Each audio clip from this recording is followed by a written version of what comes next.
Hi there, and happy Tuesday. Back from my usual stupid kind of. I thought I'd try for something just a little bit more intelligent today, kind of. Let's see, the past couple videos we've gotten through this without being interrupted. Let's see if we can do it again. So, how you guys doing? How are we doing? It is starting to look like we may be shutting down the Patreon account, but I'm going to give it until maybe after Easter. Maybe we'll see.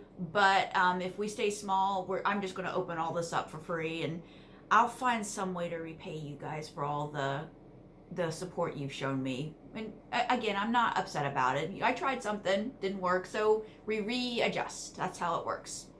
So, in doing my research for this week's podcast episode, I ran across some book reviewers on YouTube who very intelligent people, and I kind of needed some intelligent people to give me input on something.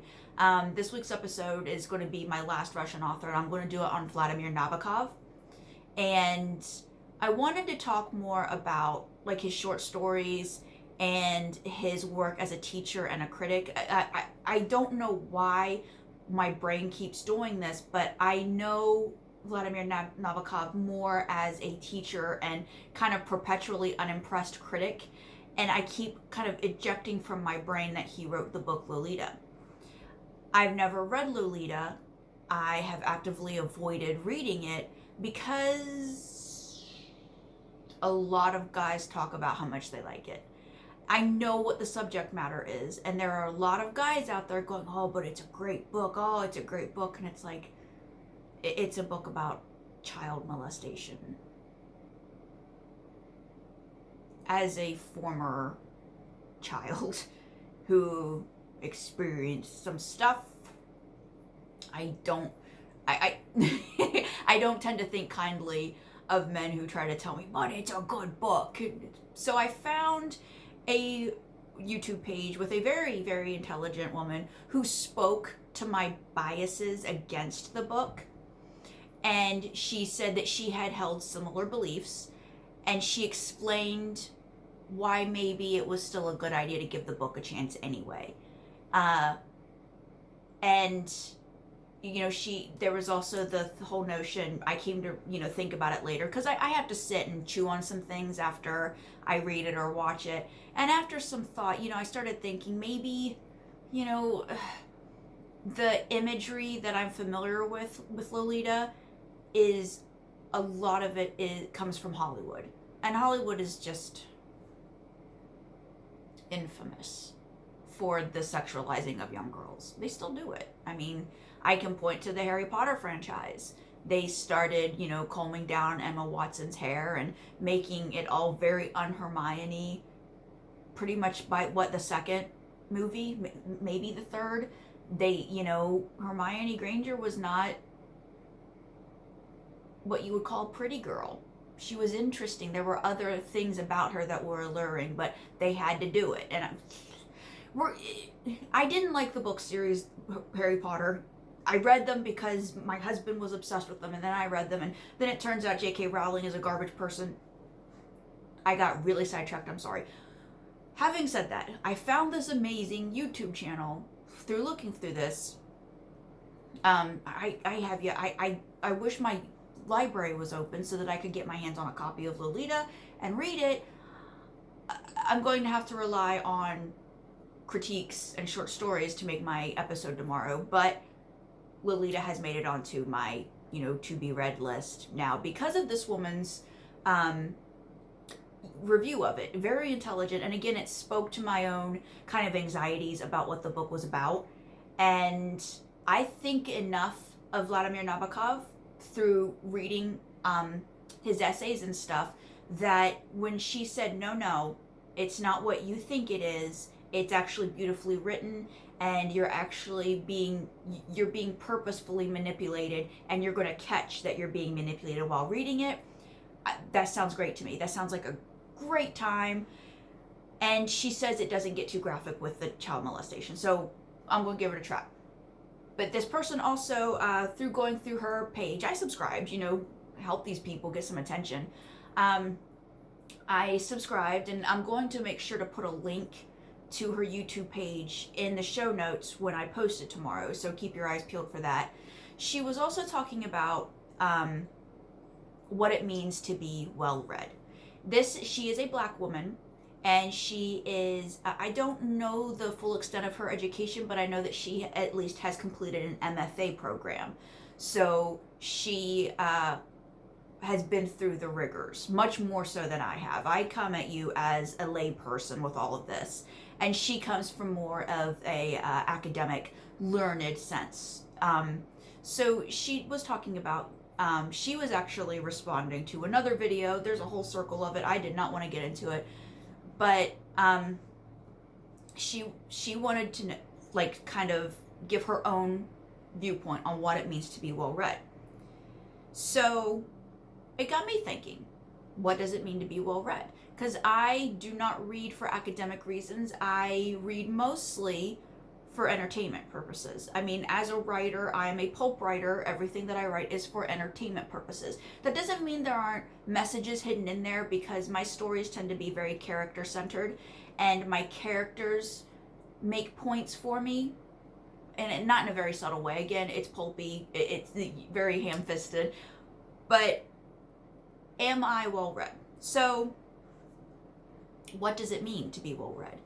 And I'm going to use me as an example because I know me, I know my history with reading and all of that. Not because I want to talk about myself, but I am the example that I know the best. That's why.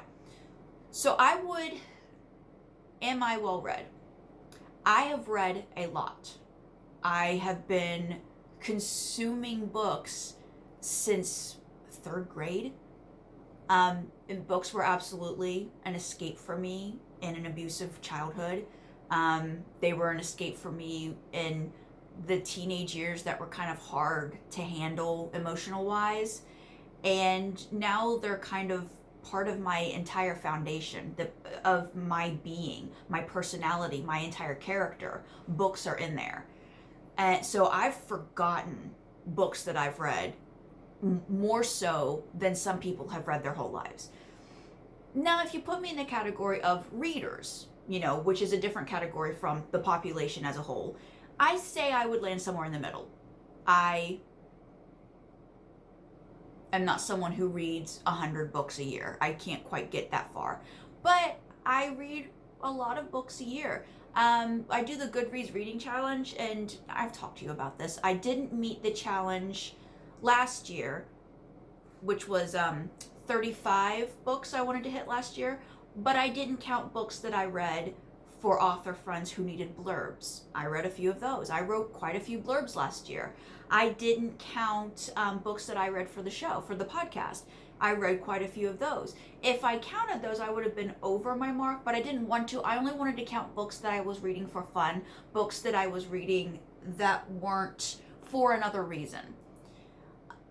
Having said that, we've established I read a lot, have been doing so for decades. I would not say that I'm well read. I don't think reading a lot necessarily makes a person well read. Now let me explain. Personally, I think my reading tends to be too scattershot to be considered well read. And by that I mean I don't have enough of a concentration in one place. So, my love always and forever is horror, and the plethora of subgenres that comes with that. I kind of tend to jump around, and I read it quite a bit of it, but I don't put enough of a concentration on just monsters or just cosmic horror or just gothic horror. I'm all over the place, and I don't think that makes me well read in horror. Maybe compared to someone who doesn't read a lot of horror, but compared to some of my peers, some of my contemporaries, I'm not well read. And then when we talk about the classics, I'm not well read there either. I'm a little more well read in the classics than some of my horror peers, but I mean, I don't even touch how well read like an MFA a person going through an MFA program is. I don't even touch how well read they are in the classics. I have a lot of catching up to do, which is one of the reasons why I'm doing the podcast. Like I've explained, this is a self-indulgent journey that I'm going on to try to get caught up on some of these books everybody tells you need to read. Sometimes they are wrong, by the way. But having read a lot of books, because I jump from lily pad to lily pad to lily pad, that doesn't mean I'm well read. I would not ever claim that. So another thing that I think to take into account when you're asking yourself this question, again, it's not important. Well, I'll yell about that at the end, but why do you read?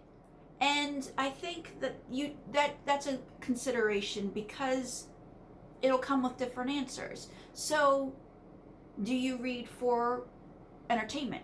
Do you read for education? Do you read for enrichment? Like, are you a person that just reads a lot of self-help books? No hate, none. I do not judge things like that. But if you're a person that only reads self-help books, does that make you well-read, or does that make you someone who is using reading as a tool for enrichment? I don't know. Again, this is all opinion. We have room for this to be opinion and not so much fact. My opinion would be no. Do you read only for entertainment? I think depending on your concentrations. So if you are, let's move away from horror. If you're a fantasy person and you just consume fantasy fiction like crazy, fantasy nonfiction, you're reading about the creators, you're reading about the history of the genre, there is a place that you reach where you would be well read in sci-fi or fantasy. We're in fantasy. You would be well read in fantasy. You know enough about the genre, you know about the history of it, you know about the mechanics of what makes it fantasy, that I would say yes, you are well read. And that's just for reading for entertainment. Now, if you're reading for education, I don't even know. Because here's the thing. Let's think about, this is something I'm kind of assuming, but I don't think I'm wrong unless it's at certain colleges. But for the most part, like I went to WVU. Drop out, by the way. 18 credits left to my bachelor's. I ran out of money, but I will, once my kids are older and they're all squared away about their continued education, I'll finish someday. Maybe. But if you were to do an MFA at like West Virginia University, and I don't even know if they offer it, I think they do, but like maybe at Seton Hill too, which is kind of the famous one where writers get their MFAs, you're going to be studying works by a lot of men, a lot of white men. There will be the few outliers because, the people who are making the syllabi do understand, oh, there's a lot of white men here. But, okay, you're reading for education, you're fulfilling what you need to do to complete this MFA program, and you've just read a lot of white men. Does that make you well read in the classics? What about the classics of other cultures? What about the classics from India? What about the classics from China and Japan? There are classics over there. What about classics from Northern Africa? What about those classics that, you have to do a little more digging to find those names, because, I can spout off classic names here, but they're going to be all white men. So if you're reading for education purposes, are you well read if you've stuck with the syllabus and just read the mostly white men with the occasional person of color or woman thrown in there? Does that make you well read? It makes you well read according to the course material, I suppose, but you got some holes to fill in. And I think if you are actively filling in those holes, actively looking for what wouldn't necessarily be in a college course that is more broad classic and not a concentration on black writers, any person of color writers, Asian writers, North African writers, Russian writers. If you're not actively seeking that out, does that make you well-read? My opinion is no. If you are trying to break out of that, Western box of white men, yeah, I think you're getting there. I think you can be well-read. And I think that's awesome. Because that you can be well-read. And I think being well-read is, look, okay, does it matter if you're well-read? And that is a question only you can answer. My personal opinion, for myself, I speak only for me, is it doesn't matter to me. I don't have an ego about such things. I am not a person, I'm a broken person, you guys. So I have no judgment for people who want to read certain things so that they can feel better about themselves. I made it through War and Peace. I'm going to go when, lockdown ends and the pandemic's over and we can have parties again. Damn it, I'm going to brag to people that I read War and Peace. Go for it. That's bragging rights. If you want to brag about that, you earned it. Trust me. But I don't like to brag about myself. I'm the first person to put myself down. Like, I'm that person that tries to beat other people to calling me stupid. So when it comes to, does it matter to me if I'm well read? No. The answer is no, because doing something that I would brag about at a party, the thought of that makes me distinctly uncomfortable. And books, in my opinion, you can have a different opinion than me, and I'm still going to think you're awesome, really. But my opinion is books are nothing to brag about. Now, when it comes to classics, in the show, I try to come at listeners with the notion that these are just books. I'm trying to talk people into reading reads that are historically complicated.